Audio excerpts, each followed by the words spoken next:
In a remote desert in southern Utah, the preparations have already begun.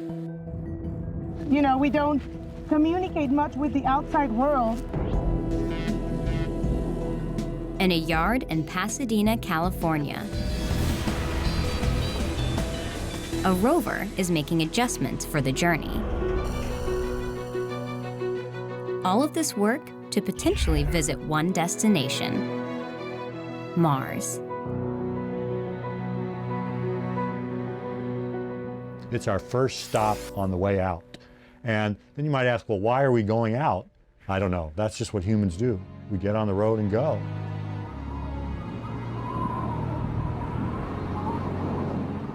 Welcome to Outer Space. I'm Emily Calandrelli. Today, we're talking Mars, where the real version of this guy, Curiosity, is roving on the surface right now. Now, that's a place that's 34 million miles away, colder than the coldest places on Earth, and it would kill a human within 30 seconds. So, why go? Let's explore. When the naked eye looks at our solar system, our neighbor Mars doesn't appear all too distant. But a travel time of 6 to 8 months would make any tourist hesitant. But the red planet offers many reasons and questions to discover just what's out there. What makes Mars such a compelling place is we have very strong evidence that early on, 3.5 billion years ago, Mars was as wet and perhaps as warm as it was here on the Earth. Perhaps life developed on that planet as well, and that's another of our questions. Did it? The present conditions on Mars offer limited reasons for optimism. An average temperature of -80 degrees Fahrenheit combined with 95% carbon dioxide levels make living on Mars impossible for a human being. The day-night temperature variation is almost 100 degrees Fahrenheit. That is, you think it's warm during the day, at night it's 100 degrees cooler. And the CO2 levels are so thin that liquid water's not stable. There's no oxygen, you can't breathe it, you can't even live in that environment. So the keys lie in the past. And thanks to observations from orbiters and landers on Mars, an essential ingredient was unearthed. There had been a discovery from orbit that there was water in ground ice underneath the surface of Mars. So the Phoenix lander went to Mars to dig up that soil and see if there really was ice in the soil of Mars.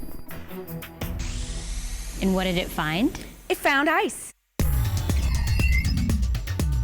It's that presence of water, past or present, that drives much of what we're trying to do because it's key to climate, it's essential to life as we know it.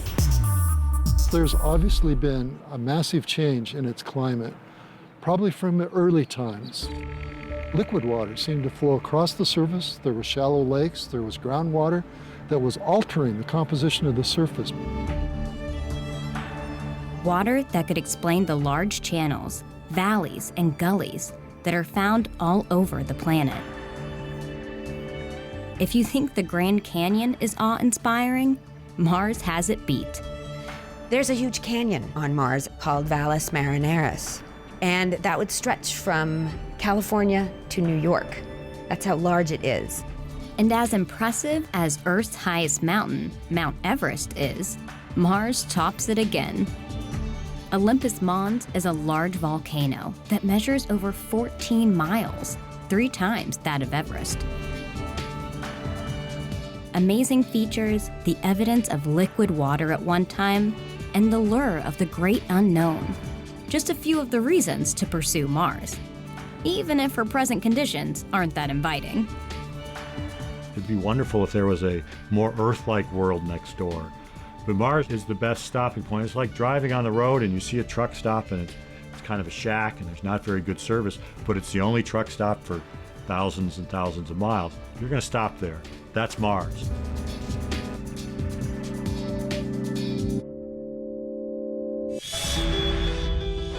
Coming up. To prepare for Mars, we call in the rovers. And visit an amazing desert with the look and feel of the red planet.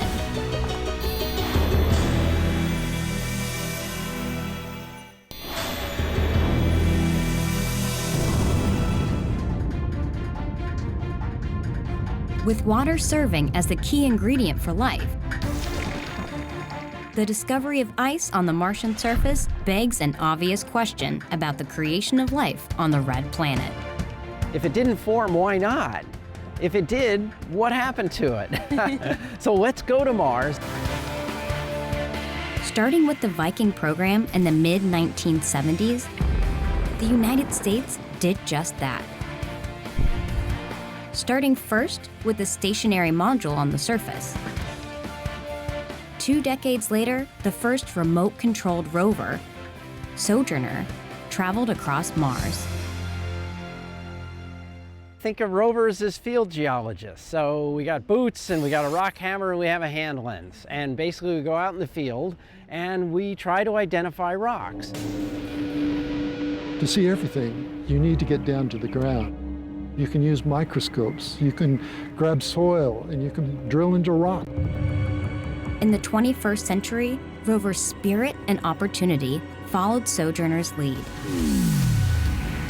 Then, in 2012, NASA landed a rover as big as a car on the red planet. It was appropriately named Curiosity.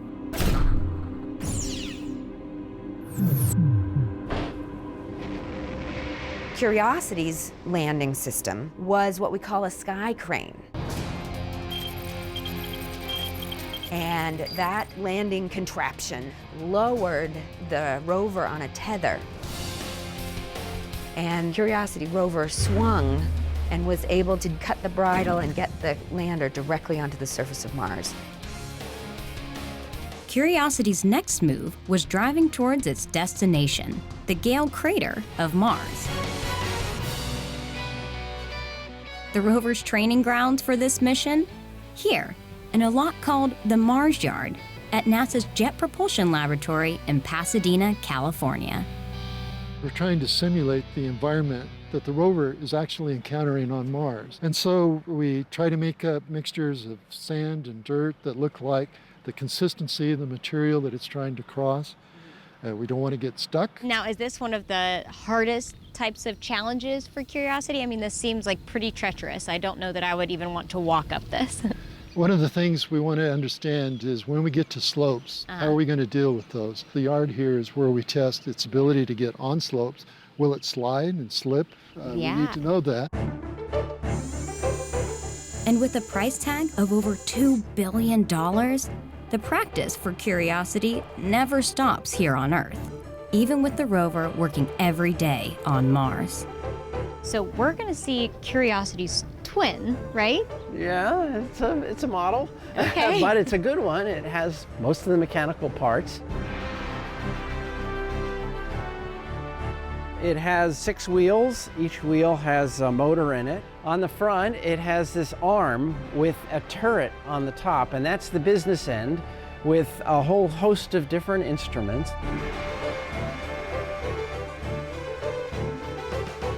The other science is on this mast, which is the imaging mast, and it has a series of cameras. There's like 4 or 5 or 6 cameras, as well as what's called ChemCam, which can get the chemistry of any given target by shooting a laser into it. So it kind of blasts. It blasts it, yeah, and it actually destructively blasts it, and it measures the material that comes off. This is the size of a small automobile and probably weighs similar to that.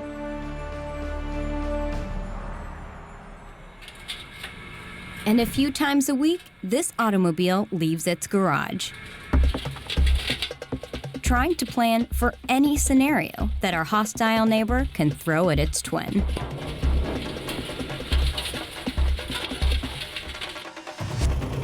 Curiosity was the first drill on Mars. It was able to drill down only a few inches, but it did drill down. And it took us from the red surface of Mars to a gray subsurface. And that's the planet that we're interested in. That's where there may be organics preserved. But its initial findings offered no support for the existence of life. The conclusion from that is we're going to have to go deeper. So Curiosity opened the door and we peeked in just a little bit. So instead of a few inches, we need a few yards. The search continues, part of a long-term plan with an ultimate goal: humans one day setting foot on Mars. It could happen in the next 20 years. There's a goal by NASA to get humans in Mars vicinity in orbit around the planet by the early 2030s and such. So this is a little beyond my horizon, I think, but we have a lot of young people in the exploration program today, and those are the people, I think, that may see the first humans setting foot on Mars. Until then, the imposing red planet awaits. Coming up, we'll explain why a habitat, greenhouse, and vast landscape in Utah are so important to our hopes of visiting the red planet.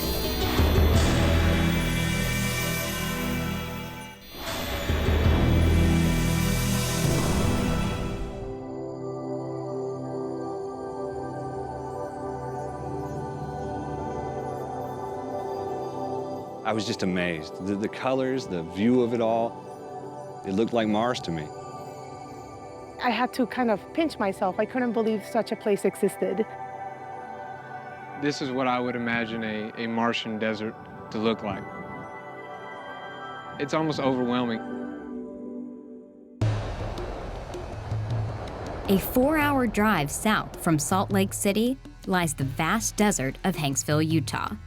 With a population just over 200, its main attraction is a hidden one. Miles off the main road, the Mars Desert Research Station. A place with a similar look and feel to what is believed to be the Red Planet. It's one of 4 Mars-like laboratories in all of the world. A place where scientists, researchers, and students can simulate the experience of living and working on the planet Mars. But what exactly are they doing here? Let's go meet the crew that's living in the station right now.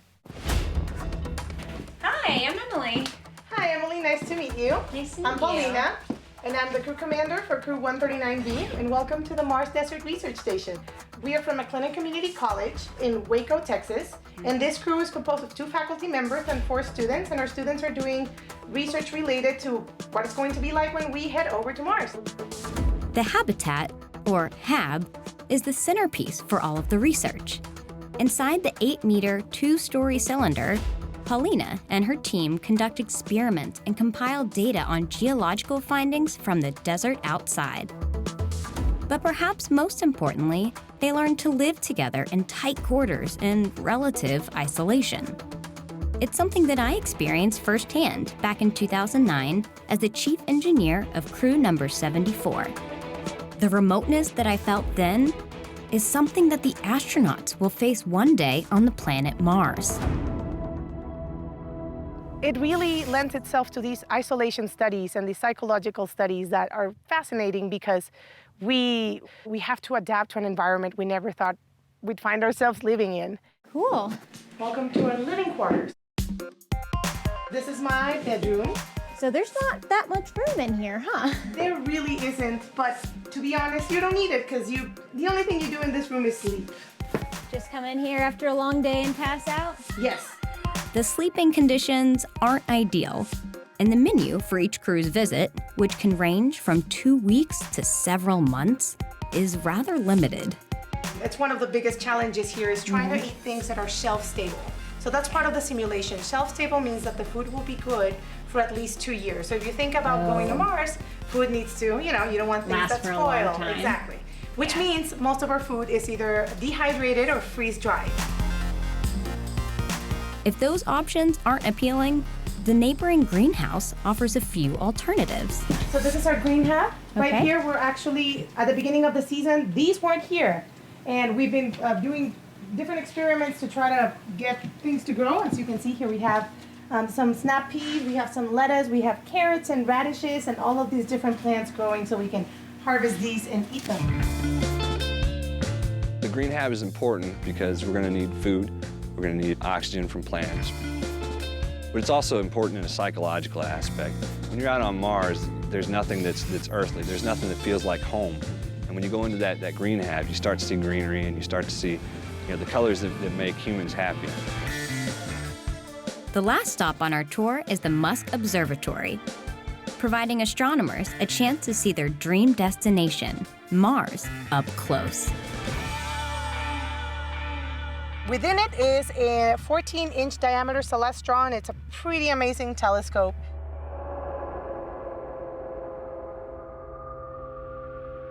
When I look out at Mars, you can see some detail and you can see the caps. The difference between the observatory and pictures you'll see on the internet is the fact that the light is hitting your eye.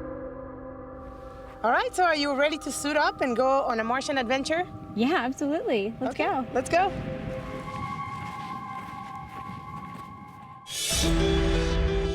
Coming up, it's time to suit up We are done. You are an astronaut. and brave the harsh elements of this Mars-like desert.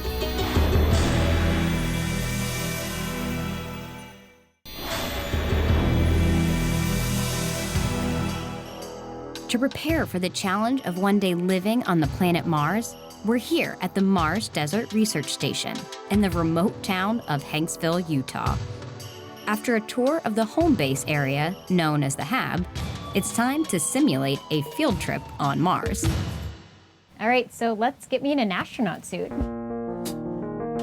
Your beautiful jumpsuit. This suit is a scaled-down version of what an astronaut would need on Mars, but the ideas of protection and ventilation are still the same. Zip it up. Pressurized. Beautiful. Next, the backpack. The backpack. One strap at a time. It is heavy. Oh boy. So, there we go. Good job. The final two pieces are the helmet Feels a little claustrophobic in here. I know, hang in there. and a bulky set of work gloves. How do you do anything in these gloves? I know, right? That's kind of the point. You can't get a pen out, you can't get a piece of paper out. Your automatic first reaction is to take off your helmet or your gloves and you die. You know, that doesn't work. The crew here is always in simulation mode. So in our minds, we're about to face all the dangers of the red planet. Okay, so we are going to be walking today on a Martian adventure. Today's task with Paulina and engineer Josh McPhee, gathering soil samples for the crew to study back at the Hab. If we're gonna need to use what's out there to grow plants, then we need to know what kind of soil we're looking at. Also, finding the chemical and mineral composition of soil tells you what's been there before. I have my GPS and my radio. We never Okay. leave without them. So in case we get lost, we can Yes, call back absolutely. to mission control. Also, the radios in case anybody gets hurt or we need anything to say that I find a fossil in Mars. Okay. I want to remember where I'm at. So you take your GPS and you mark a waypoint. And that way that gets recorded. I think this looks like a good location to take our first sample.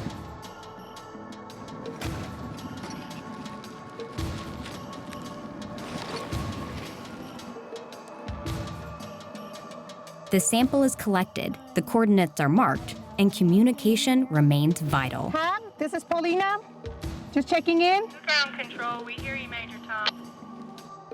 Simulating these experiments in a lab is one thing, but performing them in a spacesuit with this Mars-like backdrop makes it easy for the mind to wander. When I see the colors, I really, really imagine myself in Mars. I really can't explain it, but there's magic around the idea of exploring Mars. Look at those beautiful mountains. It looks beautiful. You really feel like you're on Mars up here. The hills look like Mars to me.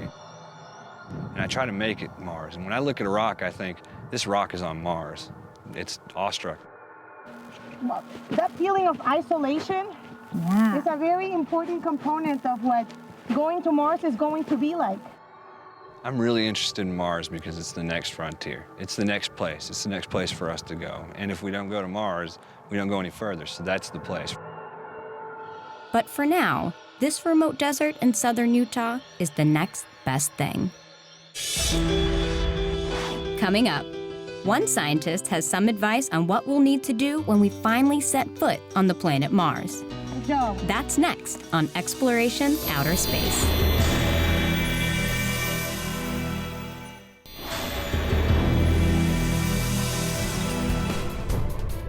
Mars, our neighbor in the solar system, but a planet so far away it would take almost 9 months to get there. But as explorers, we have to start somewhere. And Mars is where we're going to stop first. I hope it won't be the last stop. And I hope we will clean up the place a little bit. The Curiosity rover is paving the way. And researchers are preparing for the adventure here on Earth. Who knows exactly when we'll get there, or what we'll find waiting for us. But the red planet remains the ultimate destination in our solar system. This is Exploration Outer Space. I'm Emily Calandrelli.